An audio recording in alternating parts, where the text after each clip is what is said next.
តើការវាយប្រហាររបស់សហរដ្ឋអាមេរិកអ៊ីស្រាអែលទៅលើអ៊ីរ៉ង់កំទេចហេដ្ឋារចនាសម្ព័ន្ធស៊ីវិលចាត់ទុកថាជាឧក្រិដ្ឋកម្មសង្គ្រាមឬយ៉ាងណាស្ថានភាពនៅមជ្ឈមបូព៌ាបានឈានដល់ចំណុចរបត់ដ៏ខ្មៅងងឹតបំផុតបន្ទាប់ពីប្រធានាធិបតីអាមេរិកលោក Donald Trump បានប្រកាសម្ដងហើយម្ដងទៀតជាញញយថាលោកនឹងបញ្ជាឲ្យកងទ័ពវាយប្រហារកំទេចហេដ្ឋារចនាសម្ព័ន្ធទូទាំងប្រទេសអ៊ីរ៉ង់ឲ្យវិលត្រឡប់ទៅរកយុគសម័យថ្មមិនតែប៉ុណ្ណោះលោក Donald Trump បានប្រើប្រាស់ភាសាដ៏គួរឲ្យតក់ស្លុតមួយតាមរយៈបណ្ដាញសង្គមដោយបញ្ជាក់ថាអរិយធម៌ទាំងមូលរបស់អ៊ីរ៉ង់នឹងត្រូវបញ្ចប់ឆាប់ៗដែលជាការបង្ហាញអំពីមហិច្ឆតាកំទេចចោលនៅរាល់សមិទ្ធផលទាំងឡាយណាដែលទ្រទ្រង់ជីវភាពប្រចាំថ្ងៃរបស់ប្រជាជនអ៊ីរ៉ង់នេះបើយោងតាមការចុះផ្សាយរបស់សារព័ត៌មាន BBC កាលពីថ្ងៃទី8 ខែមេសាកន្លងទៅក្នុងរយៈពេលជាង2សប្តាហ៍ចុងក្រោយនេះការវាយប្រហាររបស់សហរដ្ឋអាមេរិកនិងអ៊ីស្រាអែលមិនមែនសំដៅទៅលើតែគោលដៅយោធាប៉ុណ្ណោះទេប៉ុន្តែក៏បានកំទេចរោងចក្រដែកយ៉ាងតិច2កន្លែងស្ពានយុទ្ធសាស្ត្រយ៉ាងតិច3កន្លែងនិងរោងចក្រផលិតថ្នាំពេទ្យដ៏ធំ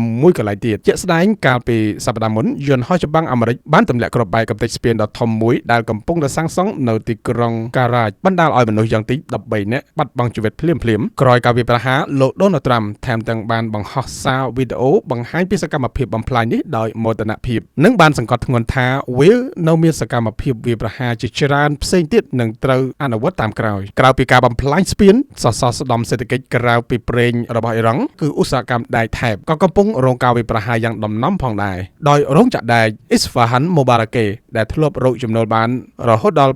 $860 លានចន្លោះពីឆ្នាំ2025ដល់ឆ្នាំ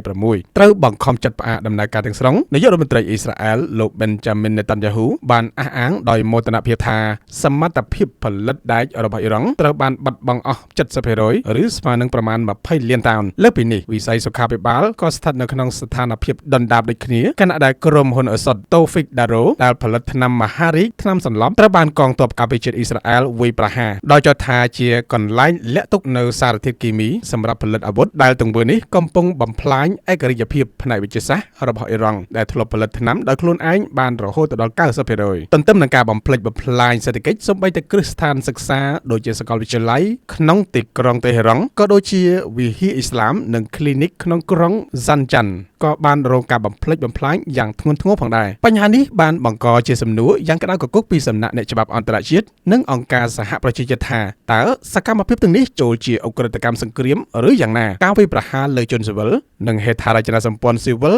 ដោយចេតនាគឺជាឧក្រិដ្ឋកម្មសង្គ្រាមដ៏ធ្ងន់ធ្ងរប៉ុន្តែជាការឆ្លើយតបលោក Donald Trump បានទាត់ចោលលើការលើកឡើងទាំងនេះដោយឌឺដងថាឧក្រិដ្ឋកម្មសង្គ្រាមពិតប្រាកដគឺការបណ្ដាលឲ្យអ៊ីរ៉ង់មានអាវុធនុយក្លេអ៊ែរទៅវិញទេខណៈដែលសង្គ្រាមកាន់តែកាចសាហាវពិភពលោកកំពុងតាមដានមើលថាតើបន្ទាត់ក្រហមនៃច្បាប់អន្តរជាតិនឹងត្រូវអាមេរិកនិងអ៊ីស្រាអែលរំលោភបំពានដល់កម្រិតណានៅក្នុងយុទ្ធនាការកំទេចអ៊ីរ៉ង់លើកនេះ